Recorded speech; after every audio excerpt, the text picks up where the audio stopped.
Hello everyone, welcome back to my channel कुशल गृहिणी। सवार में नाई धोई दीवा पूजा करी घरनी साफ सफाई करी 10 दिवसथी जे मलाई भेगी करी हती एमांथी घी बनाववानुं छे तो एनी तैयारी करीए। मलाईनी अंदर पाणी नाखी अने बराबर फेंटी लीधी छे।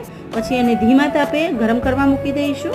मलाई गरम थाय एटले एने थोड़ी ठंडी पड़वा दईशुं अने ठंडी कर्या बाद एनी अंदर पाणी भरेलो एक ग्लास साइड में राखी दईशुं અને પછી એને 10 થી 12 કલાક માટે ફ્રીજમાં મૂકીશું। ફ્રીજમાંથી બહાર કાઢ્યા બાદ પાણીનો ગ્લાસ લઈ લઈશું અને સાઈડના ભાગમાંથી વધારાનું પાણી બાદ કાઢી લઈશું।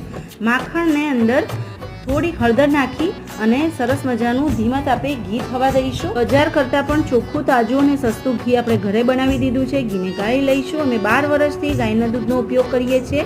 દહીં, છાશ, માખણ, पनीर અને ઘી જેવી વાનગી અમે ઘરે જ બનાવી દઈએ છીએ। કીટાની અંદર ખાંડ નાખી અને એન્જોય કરશું। તપેલીમાં પાણી નાખી એનો લોટ બાંધીશું। જો વિડીયો પસંદ આવ્યો હોય તો ચેનલને સબસ્ક્રાઇબ કરી વિડીયોને લાઈક કરજો।